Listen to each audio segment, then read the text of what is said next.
Hi there, this is Lauren Kimball for ANI 125, and for this tutorial we're going to go over how to put together a basic cutout rig in Toonboom. Now before we start, you need to download this file right here off of the Canvas shell.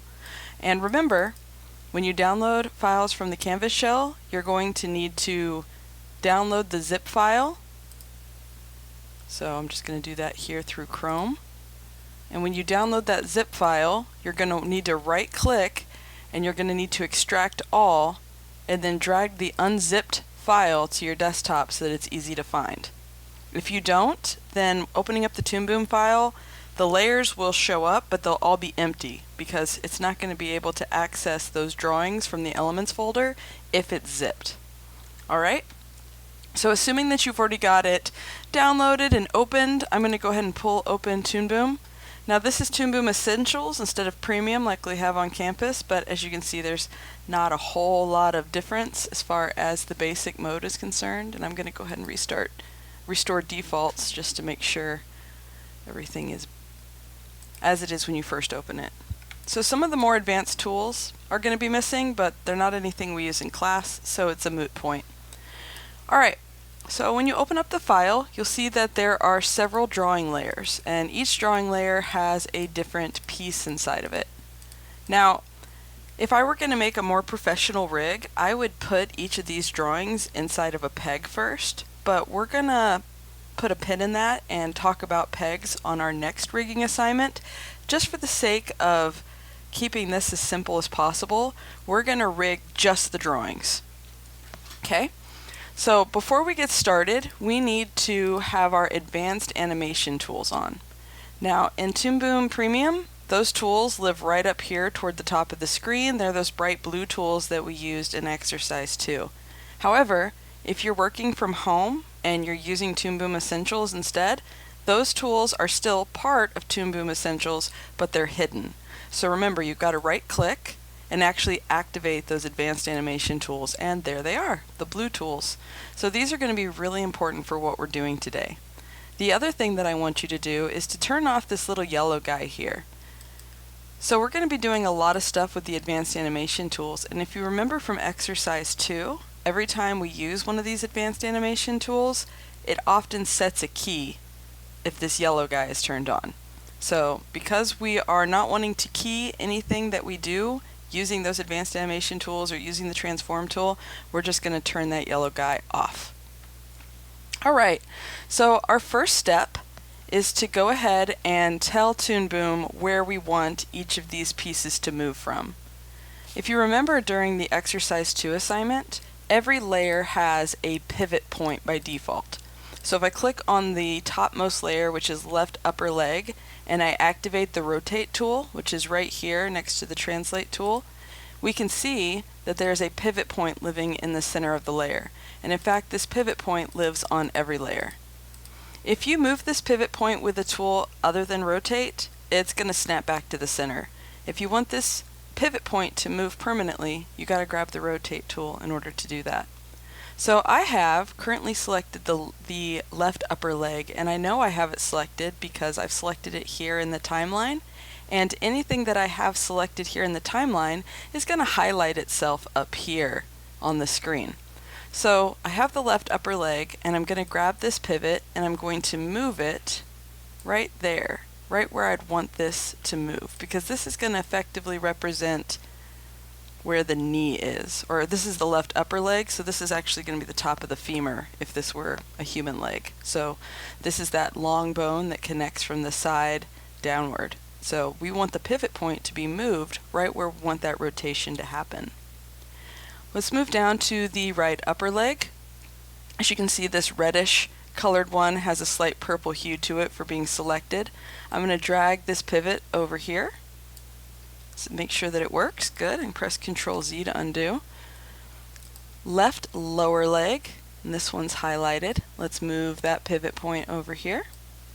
Let's grab the right lower leg. Move that pivot point right here. This would effectively be the knee. Okay. Let's go to the left foot. So this would be right where the ankle is.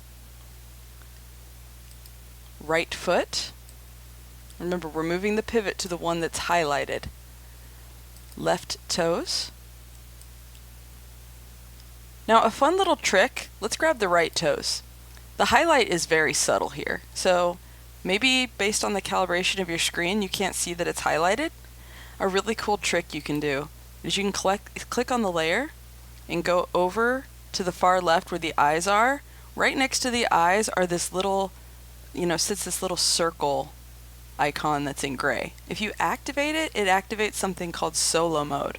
And what solo mode does is it only shows the layer that solo mode is activated on and everything else is turned off. Well, it's not turned off technically, it's just the visibility is temporarily suspended. So I'm going to take this pivot and move it here, turn off solo mode, and the body. The body, we're just going to go to the center. And there we go. Now we have all of the pivot points set.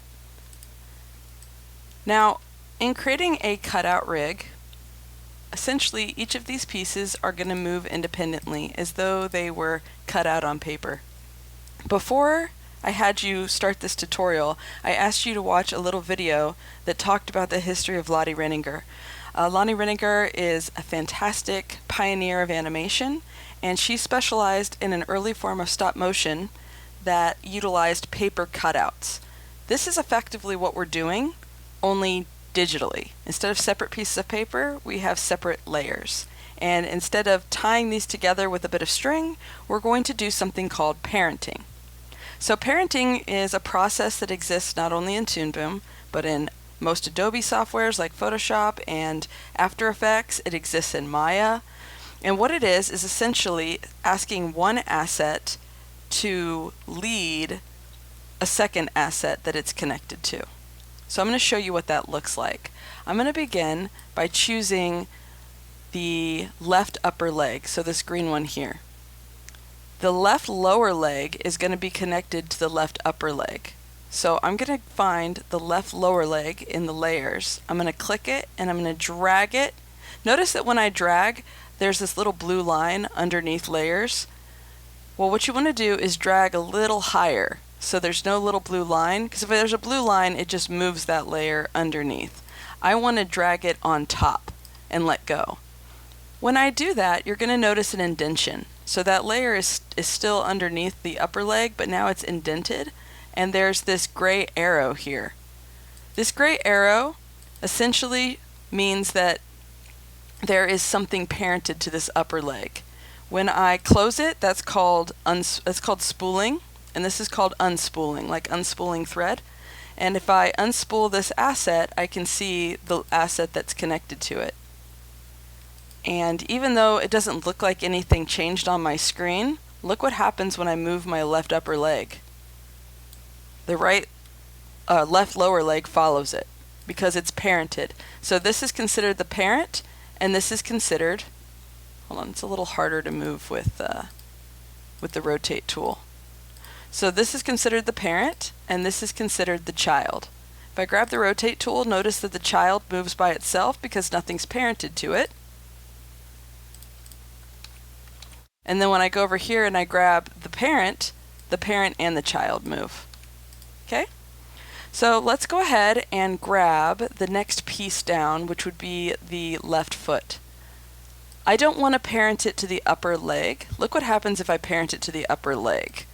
It looks like everything's doing good, but when I grab the lower leg, the foot isn't following it because the foot has been parented to this. I don't want it parented to the upper leg. I want it parented to the lower leg. I want it connected or tied to the limb that it's supposed to correspond to. So let's take that left foot and just drag it over left leg, and there we go. Notice there's a new indentation. Because this is indented to the upper leg, this is now indented to the lower leg, and you can see this nice cascade visually there in the timeline. So now when I grab the upper leg and rotate it, it grabs both the lower leg and the foot, and when I grab the lower leg, it grabs just the foot. Now I'm going to grab the left toes, and I'm going to move it to the left foot. Once I'm done parenting everything, I can grab the transform tool. That's that tool underneath the red guy. The transform tool is a universal tool. If you go up here to the top of the screen and you grab this tool, the transform tool, it only allows you, or translate, I'm sorry. Let me get my language correct. This is the transform tool. It lives under the red guy. Up here, we have the translate tool. And the translate tool is limited to just translating things on the X and Y axis. Over here is the rotate tool, which you can only rotate. There's skew, which, well, it's skew. Well, I'm sorry, that was scale. My apologies. There's scale, and then there's skew, which kind of skews things. It's just a little kind of thing that you can do. These are the basic ones up here. We're not going to talk about these other two. We're just going to focus on these four. These are the basic things that you can do when manipulating an asset in Toonboom. But over here, the transform tool does all those things. It skews, it rotates, and it scales. So I like grabbing the transform tool. Mind you, you still need the rotation tool to set those pivots, but for everything else, there's the transform tool. Okay, so now that we've covered that, I'm grabbing the transform tool and I'm grabbing the lower leg and I'm going to move it right here beneath the upper leg. So right where the patella or the knee would be. Then I'm going to grab the foot and put it right there where the ankle would connect to the lower leg. And then I'm going to grab the toes and position those right here. And now we can click on these pieces and you can see how you've essentially sewn them together. Kind of like Lottie did with the paper puppets, where she would, use needle and thread to just, tie these pieces together. We're using parenting instead. All right, let's go ahead and do that to the next leg. So let's grab the lower leg and parent it to the upper leg. Let's grab the foot and connect it to the lower leg. Let's grab the toes and grab it to the foot. And as you can see, that nice cascading effect where we see ongoing indentions that indicate that everything is parented appropriately. If something isn't working, it's not going to look like this. Like, for example, if I accidentally put the toes in the lower leg, let's do that real quick. Let's say I put the toes in the lower leg. Notice that the toes and the foot are both sharing space. They're not cascading. They're not indenting. That indicates that both of these are equally parented to the lower leg and aren't going to work correctly. So I'm going to grab those toes and put it right over the foot. If you ever wanted to unparent something, you could just grab it and drag it out of that group. So now the toes are no longer connected to anything. Alright, I'm going to put them back in. And now I'm going to use my transform tool to position all the pieces. So let's put that lower leg connected to the upper leg. We're going to grab the foot and connect it here on the ankle. And we'll grab the toes and move it right over here. Excellent. Now we've got to connect it to the body. So I'm going to just temporarily collapse these so that I'm only working with those images. And I'm going to put the right upper leg in the body. And I'm going to put the left upper leg in the body. Oops, didn't quite go, did it? I think I did that backward on accident. Let me undo. No, I didn't I don't know what I did. Left leg over body. There we go. So, first thing to note is that left leg and right leg are both equally parented to the body. We don't want the right leg accidentally parenting into the left leg or vice versa. We want these to both be indented equally, and they are, which is great. Now, know that whatever's at the topmost part of the scene is going to be closest to the camera. So the ball is the left leg right now is in front of the right leg, which is kind of what we want. I'm going to take the right leg and position it. I know that this is out of bounds for the camera. I'm going to show you how to reposition this later. Alright, so now when I grab the body, cool. Let's go ahead and grab our left upper leg. And it's in front of the other leg like we want it to be, but we don't necessarily want that leg in front of the ball. By default, again, the body is listed at the top, which means it's going to be in front of the left leg. If you wanted the right leg to be in front, you could put it in front of the left leg, which would be a bit weird, but you could do that. But you can't really do anything in the layers menu, organizing your layers, to change the fact that the body is going to be on top. So what do? Simple. Well, simple in concept, but a little bit difficult to execute. So pay close attention. Well, not difficult, but it's easy to get mixed up on this step is what I'm trying to say. So generally speaking, if you want something in the foreground, you're going to want it at the top of your screen. But you can't always do that. So you can override this by actually taking the image itself and asking it to pop forward on the z-axis. Well, how would you do that? So we're going to take the left upper leg right here, and you see this plus sign? Push it. When you do, all these options will appear. So for those of you who are Maya users, this will be familiar to you because these are the same things, the same kind of values that you see in the channel box in Maya, that box that shows up on the right side of your screen with the attribute editor, and you're able to move things on the X and Y axis and rotate and scale. So all of those kind of exist here in the layers menu instead of in its own channel box. Alright, so we've got position on the X, the Y, and looky there, position on the Z. So I want this to pop forward, but only ever so slightly. So let's type in 0.1 and press enter. See what happened? When I pressed enter, it caused the leg to pop forward. So even though the body is listed at the top, and generally speaking, in the layer hierarchy, the body would be in the very front, because we went into the left upper leg's properties, kind of unspooled its different parameters, is what I meant to say, parameters, I can go into position Z, which is position pose Z, and type in 0.1. And that will cause it to step forward. And then to close it, you just click on this minus sign and it collapses it back. And there you go.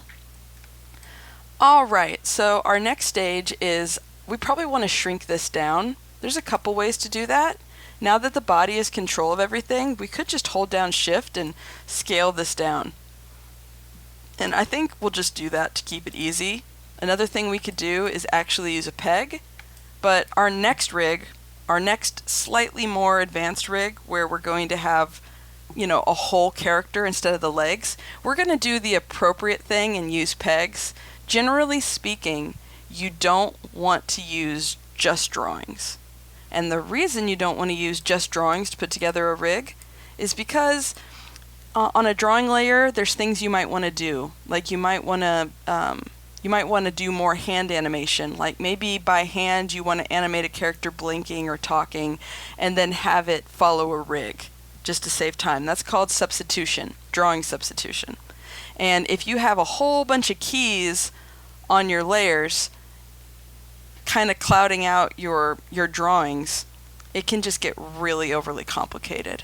So you don't have to understand it just yet. This is more just sort of giving you some groundwork, some ground knowledge before we jump into the next rig, which we're not going to do until I return, because this tutorial, for any future people who are watching this, was recorded while I was out of town. But when I get back in town, we're going to actually build the next type of rig using pegs. But this is effectively done. Now, if I press play or I wanted to move this, look what happens. Do you notice how everything vanishes? That is because this is a type of rig that you would use keyable animation on.